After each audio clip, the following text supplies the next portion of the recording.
Moi, je voudrais juste revenir à la base.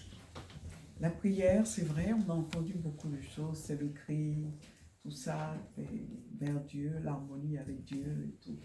Mais est-ce que c'est une question que je vais vous poser?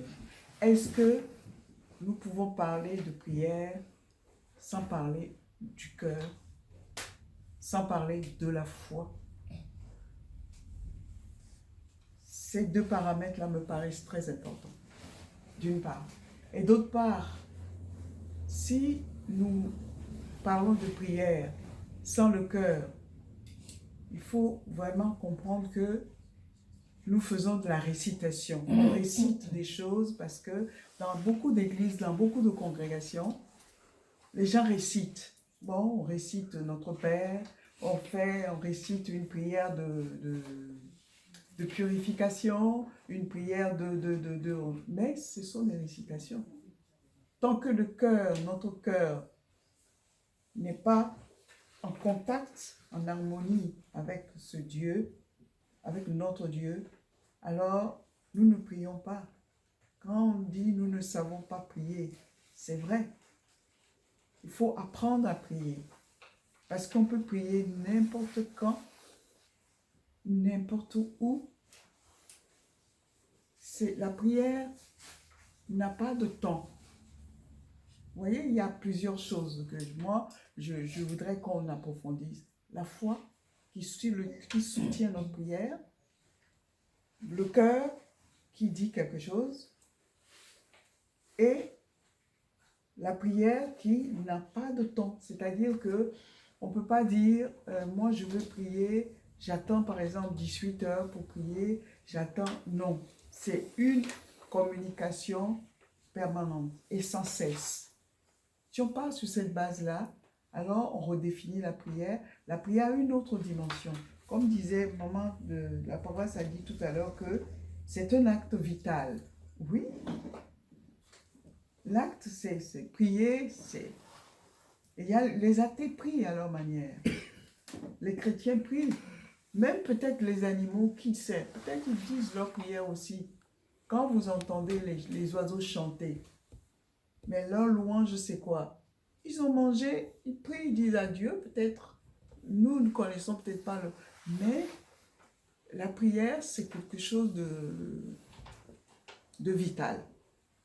Vous voyez, donc, je voudrais qu'on puisse voir la foi, le cœur et le temps. Le temps, ça ne veut pas dire à quel moment, c'est-à-dire que le temps, la prière est, comment on peut dire ça? Intemporel ou... C'est-à-dire la prière, c'est tout le temps. Sans cesse. Sans cesse. Tout le temps, tout le temps, tout le temps. Donc, je ne sais pas ce que vous en pensez, mais moi, je crois que ce sont les prémices d'une prière, ça. Parce que si quelqu'un récite, par exemple, chez nous, les célestes, on récite le psaume 51. Voilà, on récite ça jusqu'à... Mais à la fin, on s'aperçoit que les gens qui récitent, la plupart, ne sont pas conscients des mots qu'ils prononcent. Alors à ce moment-là, quelqu'un qui vient pour la première fois dans une congrégation comme ça, qui récite cette prière avec foi, ce psaume avec foi, avec tout son corps, toute son âme, tout, vous verrez que ça a plus d'effet que des gens qui... Bon, c'est vrai, on est là, on part, on récite, on récite, on récite. En fin de compte, la prière, il faut lui donner plusieurs dimensions. Je m'arrête là pour l'instant et je ne sais pas ce que vous en pensez. Pour revenir sur ce que maman a dit, il est vrai qu'elle a dit que même les athées prient. Devant une situation, tout le monde prie. Qu'elle soit difficile, qu'elle soit simple. Même quand on fait un courrier, qu'on veut envoyer le courrier, il y a un code qu'on prend. On prend des expressions, on prend une certaine forme d'écriture et on espère que ce qu'on va envoyer va être agréé. On met bien, je vous prie d'agréer des salutations distinguées, etc. Donc, même quelqu'un qui n'écrit pas, quand il fait un courrier, il a une foi en lui. Et même quand il n'a pas la foi, il prie en lui. Dieu fasse que ça marche, même s'il ne croit pas en Dieu. Donc, Ce sont ces codes, comme le président l'a dit récemment, il y a des codes à faire. Le code, si c'est prier, le code, c'est une manière d'écrire, le code, c'est d'envoyer, recommander. Et maintenant, comme maman a dit, et qu'est-ce qu'on fait du cœur? Parce que nous savons dans la Bible que le cœur, c'est la place où Dieu réside. Dans le psaume 24, Dieu dit, qui pourra monter à la montagne sainte, celui qui a les mains innocentes et le cœur pur. Maintenant, comment nous préparer à avoir un cœur pur? C'est là la question. Comment avoir un cœur pur? Comment, comme maman l'a dit, comment prier avec l'esprit? Ce sont ces questions-là que nous devons vraiment aborder pour nous les jeunes, et même les moins jeunes, pour que nous puissions vraiment faire des prières qui soient efficaces. Parce que réciter, c'est bien. Mais quand on voit dans le contexte de la Bible, quand c'est prière, quand David a fait le psaume 51, quand Jésus a prié pour savoir quel disciple choisir, il a fait avec foi, il a fait avec interrogation, il a pris ça avec tout son cœur. Maintenant, si nous venons juste réciter des psaumes ou ce qu'on a vu dans la Bible, l'efficacité n'est pas pareille. Il faut qu'on apprenne à chaque prière à avoir foi. Il y a quelqu'un qui me disait, quand tu pries, sois en communication avec l'esprit, reçois des signes pour savoir que ta prière est efficace. Sinon, tu fais des récitations et ce n'est pas efficace. Donc, qu'on apprenne tous à faire cela. Donc, ça veut dire que la foi est le soubassement primordial d'une prière. Oui. Oui, c'est tout à fait ça, parce que en prenant l'exemple de Jésus priait constamment, Luc 6, verset 12, c'est sa demande, et c'est une prière de foi qu'il avait fait, et c'est là qu'il a pu choisir ses 12 apôtres. Tout comme lorsque Moïse aussi implora le Seigneur, et le Seigneur l'avait écouté, parce que c'est une prière de foi. Dans tous ces exemples-là qui sont là, ce sont des exemples de prières de foi. Il y a aussi les prières d'adoration, il y a aussi les prières d'action de grâce. Comme je disais, maman, je ne te coupe pas, je voudrais juste que, par exemple, dans une prière d'action de grâce, c'est vrai, il faut la foi aussi. Mais quand on parle de foi dans une prière, le soubassement de la prière, la foi. Mais ça nécessite aussi des conditions. Dans quelles conditions quelqu'un qui a la foi, vous mettez dans les conditions spéciales pour prier? Pas forcément sur le plan physique, mais sur le plan spirituel. Est-ce que la foi, je ne sais pas comment vous exprimer ça, est-ce que ça suffit? C'est la ferme assurance d'une chose qu'on espère, la ferme assurance d'une chose qu'on espère, c'est-à-dire que lorsqu'on se met à prier Dieu, lorsqu'on demande à Dieu, c'est qu'on est convaincu que Dieu va le faire. C'est-à-dire qu'on ne se met pas à dire une prière si on n'est pas convaincu que Dieu va le faire, sinon c'est une prière en vaine. C'est-à-dire, par exemple, admettons un cas tout simple, parlons de nourriture. Si tu n'es pas convaincu lorsque tu pries Dieu, tu demandes la nourriture, et que la nourriture, tu ne vas pas le trouver à la fin du culte, si tu n'es pas convaincu de ça, tu ne vas pas l'avoir. Mais si tu es convaincu, comme une histoire nous a raconté l'un de nos devanciers, qu'une fois lors d'une des prières, il a demandé à avoir du riz à la fin du culte. Lorsqu'il est sorti du temple, il a trouvé un bol de riz, il a mangé le riz. Or, ce riz-là n'était pas pour lui, il était pour quelqu'un d'autre. Donc, ça montre que lui, sa foi a été vraiment claire et était déterminée. Il était sûr qu'il allait trouver son bol de riz à la fin du culte. Donc, c'est ce qu'on montre, voilà, c'est vraiment la détermination, l'assurance qu'on a lorsqu'on demande quelque chose à Dieu. Voilà. Et quelque part aussi, de ce que tu viens de dire, c'est que on n'a pas justement, nous ne sommes pas dans les conditions, nous ne prions pas assez avec notre cœur, avoir la foi et tout ça. Donc, ça veut dire que nous n'obtenons pas ce que nous voulons. Maintenant, il y a certaines dispositions d'esprit qu'il faut avoir. Par exemple, moi, je veux parler à mon père. Mon père, je suis dans sa maison. Je me dis, je suis fille de mon père. Je veux lui parler. Mais il y a des conditions. Il m'a donné une éducation. Du moins, il a mis certaines bases à ma disposition pour me dire, oui, ma fille, voilà ce que tu dois faire. Donc, quand je vais vers ce père-là, mais je dois être dans ces conditions-là, si je veux qu'il m'écoute. Si je ne suis pas dans ces conditions, il peut m'écouter, mais ne pas me donner ce que je veux qu'il me donne. comme il dit aussi, mon bras n'est pas trop court. Non. Ma main n'est pas courte Oui, pour voilà. venir au votre secours, Secours. mon oreille dure pour Oui, pour écouter entendre. vos versions pour pécher. Oui. C'est Isaïe 55. Voilà. Donc, 59 autant. la prière nous amène, si vous voulez, partout. La foi, le péché, la purification, toutes ces choses-là. Là. Quelqu'un qui veut que sa prière soit entendue se met dans des conditions spéciales pour que... Mais ces conditions-là, ce n'est pas forcément physique. Ça, c'est physique aussi, mais d'abord, c'est l'état du cœur. Une prière, et il y a des gens qui ne prient pas beaucoup, mais le jour où ils font leur prière, si c'est une prière de demande, ils ont ce qu'ils ont, ce dont ils ont besoin et ce qu'ils ont demandé à l'Éternel. Mais il y a des gens qui passent leur vie à prier, mais qui n'obtiennent même pas la millième partie de ce qu'ils ont demandé à Dieu. Alors, c'est quoi la prière? C'est quoi?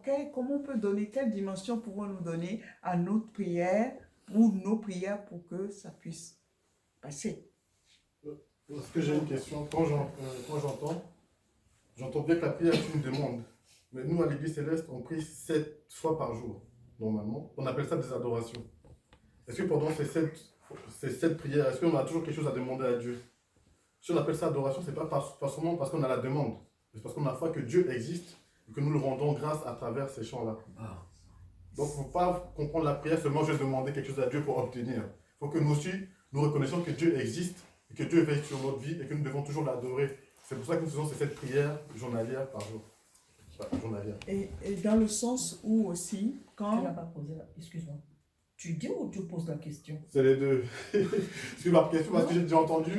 Mais le souci là-dedans, c'est que la prière, c'est pas forcément c'est une demande, mais c'est pas les louanges. Il y a des prières de louanges. Il y a toute forme de prière. Mais, attention, parce que quand tu parlais de l'adoration, parce que dans la notion d'adoration, il y a une reconnaissance.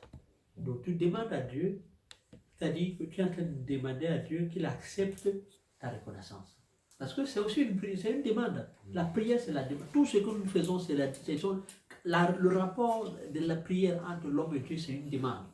Parce que parce que Dieu ne peut pas ne pas accepter ta reconnaissance si tu n'es pas dans les normes, comme maman est en train de dire, parce que ce sont des codes.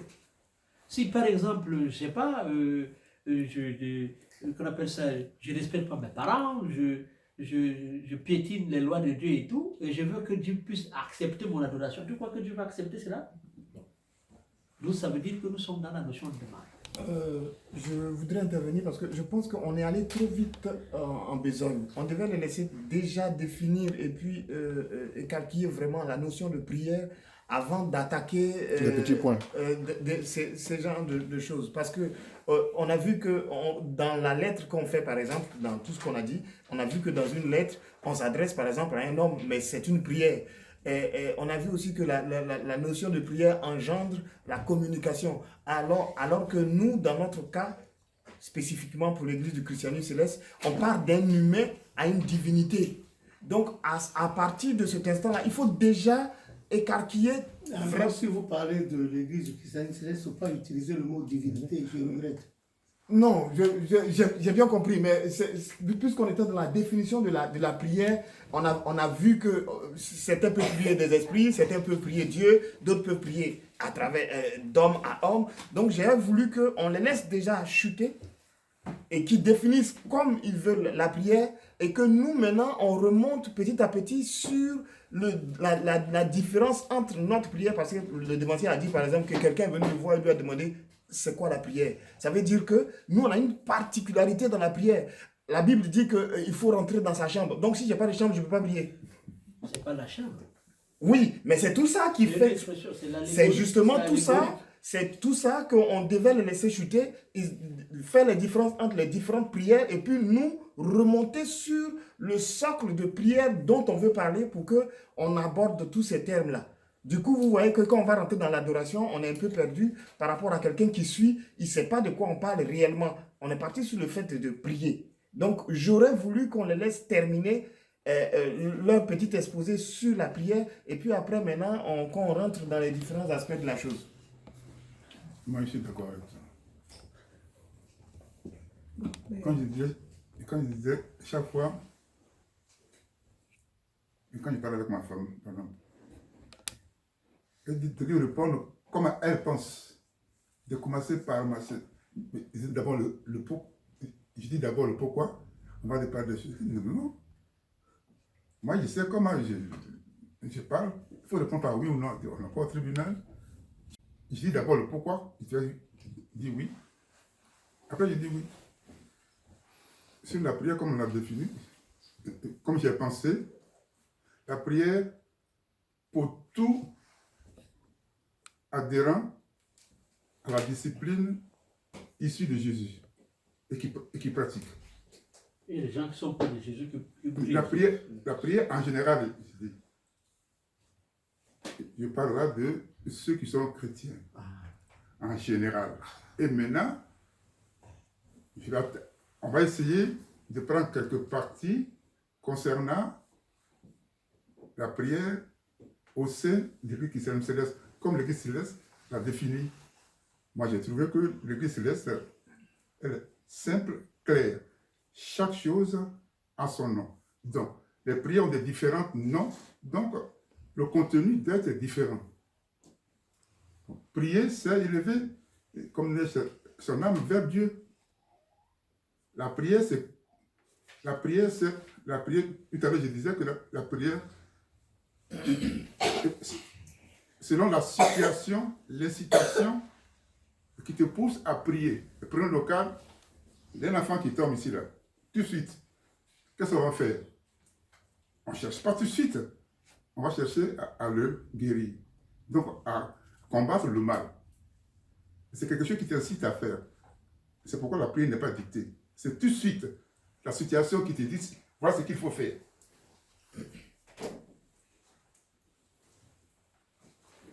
Bon, il y a une personne, prenons le cas d'une personne qu'on sent qu'elle est, on sait, si elle ne mange pas, souvent, comme elle va s'évanouir. On ne peut pas chercher tout de suite. Et la prière n'est pas écrite. C'est la situation qui te pousse à prier. Donc, si on dit prière de temps, prière de réaux, c'est prière de combat, c'est le monde qui a rassemblé pour nous faciliter, pour prendre exemple sur eux. La prière, c'est dialoguer, dire à ton Dieu, à la femme dont je parle tout à l'heure là, il m'a posé la question, comment prier. Je lui ai demandé, il faut qu'on lise Marc 10, le 46e verset au 50e. Où il était question, qui peut lire, il était question du dialogue entre Jésus et un aveugle.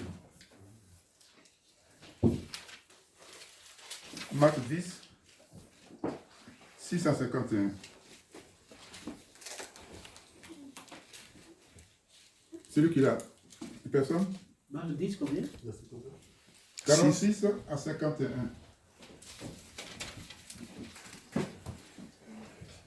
Ils arrivèrent à Jéricho. Qui il? Jésus Jésus et ses disciples. Oui. Et lorsque Jésus en sortit avec ses disciples et une assez grande foule, le fils de Timée, Bartimée, mendiant aveugle, était assis au bord du chemin. Il entendit que c'était Jésus de Nazareth. Et il se mit à crier, « Fils de David, Jésus, aie pitié de moi. » Plusieurs le reprenaient pour le faire taire.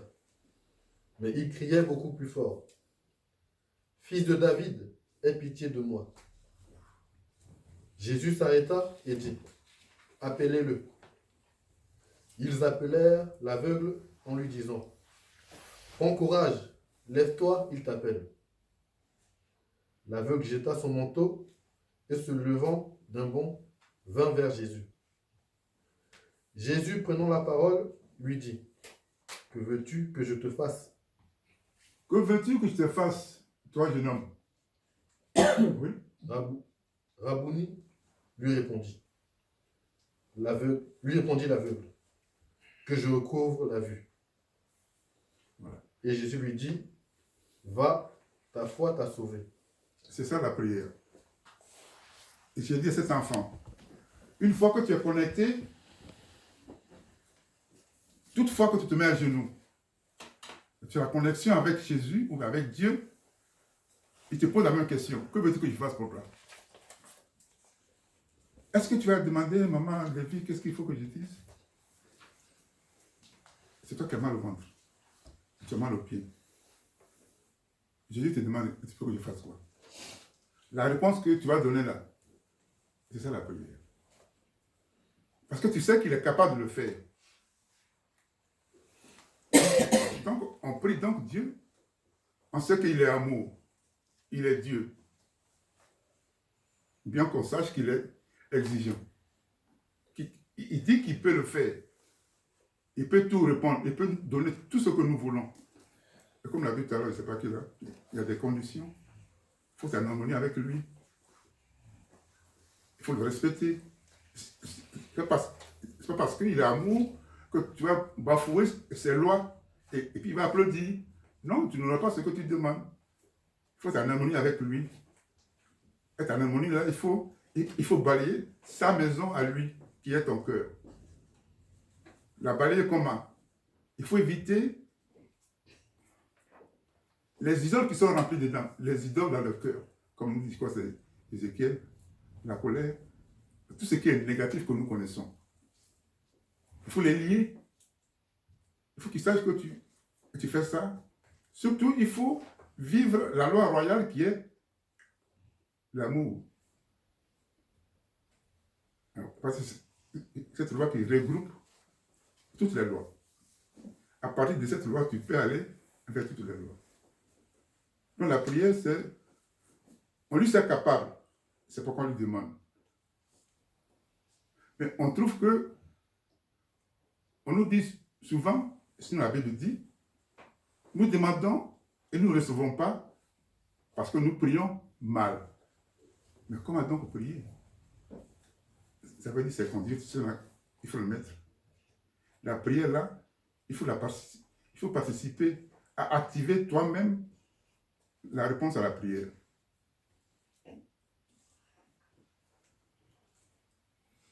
Prenons le cas, il faut t'arrêter. Bien que Dieu soit amour, aimant, il nous dit de le respecter. Si tu ne respectes pas sa loi, et toutes ces choses sont toujours conditionnées. Si vous m'aimez, gardez mes commandements. Si vous m'aimez, aimez vos frères et sœurs. Si. Donc la prière, on l'a fait à Dieu en passant par Jésus, parce qu'on sait qu'il est capable de tout, qu'il est amour. Et lui-même, il a dit, dans Jérémie 29, le projet qu'il a fait pour nous, il faut que nous soyons heureux. Je crois que c'est Jérémie 29, à partir du verset 11. Qui peut la lire? Yeah.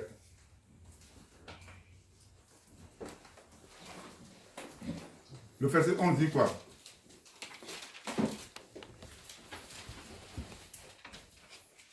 Car je connais les projets que j'ai formés sur vous. Je sais ce que j'ai réservé.